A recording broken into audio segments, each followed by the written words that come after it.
I remember in Nairobi conference, I met Betty Friedan.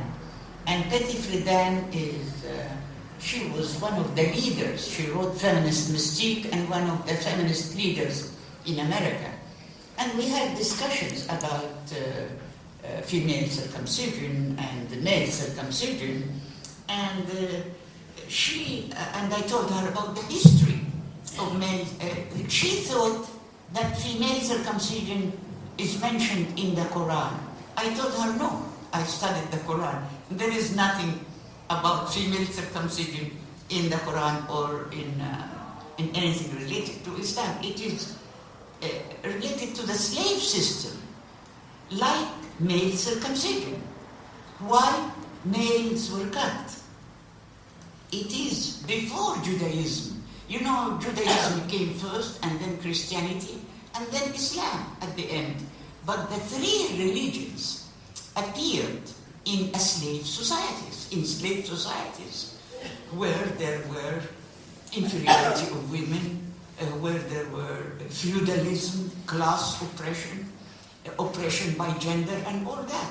So all these patriarchal slave value system were reflected in Judaism and in Christianity and in Islam. And that's why you find many slave values in the three monotheistic religions, and the inferiority of women in the three monotheistic religions, the veiling of women, honor killing in the three religions, stoning of the adultery, in Judaism.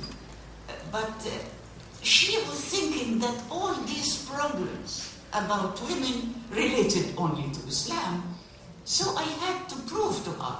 I brought the Old Testament and I showed her the verse about male circumcision in the Old Testament. And maybe you who read the Old Testament, there is a verse saying that God promised Abraham and his people, the Israeli people, he promised them to give them Canaan land, which is Palestine land, on condition that they circumcise their boys. So in one of my books, 40 years ago, I said, what's the relationship between the invasion of another land, like Palestine, and cutting the foreskin of the penis? I cannot understand that. So I had discussion with her. She told me, no, we don't have this verse. We don't have it. No. We are now reinterpreting the Old Testament and we are omitting these verses. I told her also in the Muslim world and in the Christian world, there is a movement to reinterpret the Bible. Even some feminists discovered that Christ was a black woman, So there is reinterpretation of the Bible and the reinterpretation of the Quran. There is a big movement in our countries to reinterpret the Quran.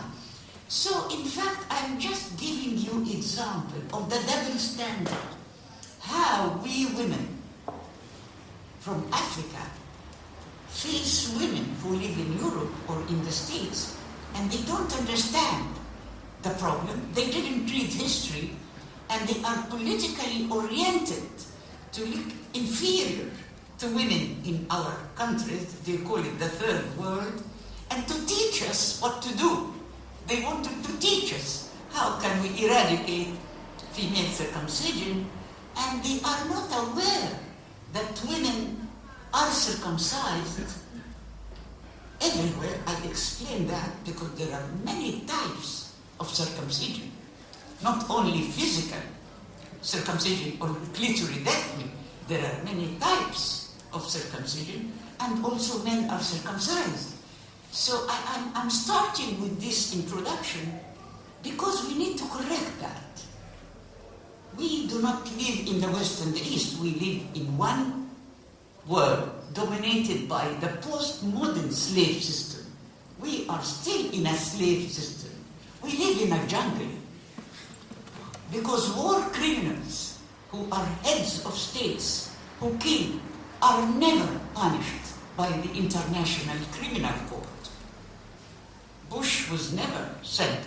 Many international tribunals I participated in, asking for punishment of people who are war crimes, but they were never punished.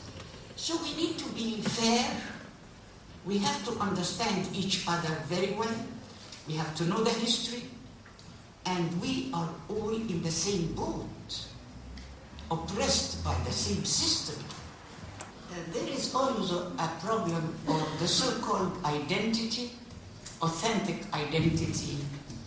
And many feminists in Britain and in the United States. In London, I opened The Guardian one day, and I found an interview with Germaine Greer, maybe you know. And she was in Egypt, and she saw the women veiled and women circumcised, you know. And they asked her, what do you think of veiling of women in Egypt and circumcision? She said, it is their authentic identity. It is their authentic culture. And I cannot judge. This is dangerous. Under the so-called cultural relativism, some feminists are silent about cutting children and cutting girls because they think this is related to the identity, which is ridiculous. Women rights are universal rights. If we are honest, we have to fight against cutting girls and boys in any country. If we are honest, we have to fight against slavery in any country, against prison. If some people go to prison just because they write books, we have to say no. Freedom of speech is universal. Human rights is universal.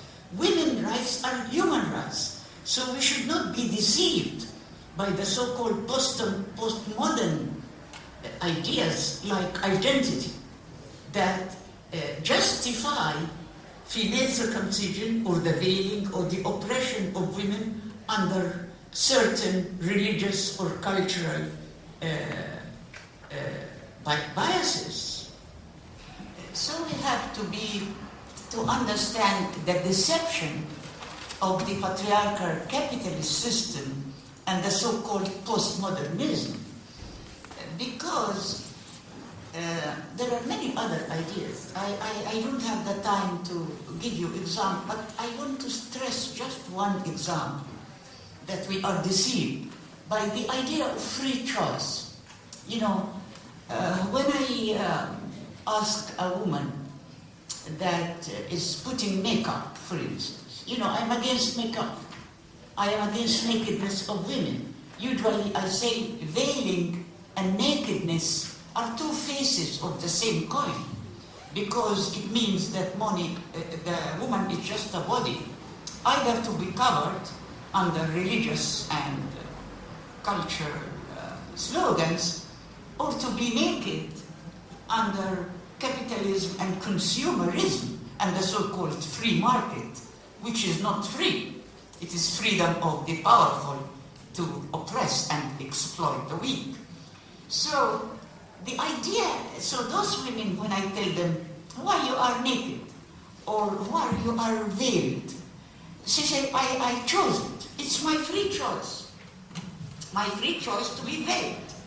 And even in Norway, I was in Norway, and some girls circumcised themselves in Norway. And they said, it's our free choice. We want to be circumcised because we want to be similar to other girls in our country, like men. I asked men why they are circumcised, because some men who were not circumcised in our countries and in other countries, they go to the doctor and they circumcise when they are old because they don't want to be different from others. So, and they say, we chose it. It is our free choice. This is deception, because all of us are under social, political, religious and cultural pressures. We are pressurized to dress what we dress. We are pressurized to be naked. We are pressurized to be veiled. And under patriarchy and capitalism, we are pressurized to consume, to buy clothes, to spend our time on our beauty myth, the makeup and plastic surgery. When I go to the States, many of my colleagues in university, women who are professors and feminists, they tell me, why don't you make a plastic surgery?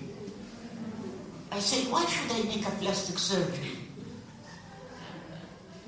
To be younger? Why women want to be younger? Plastic surgery and the makeup, I call it a postmodern veil. It is a type of veil. And we are pressurized to do it. Because we are ashamed of our wrinkles, we are ashamed of our old age, and we want to hide that. This is patriarchy.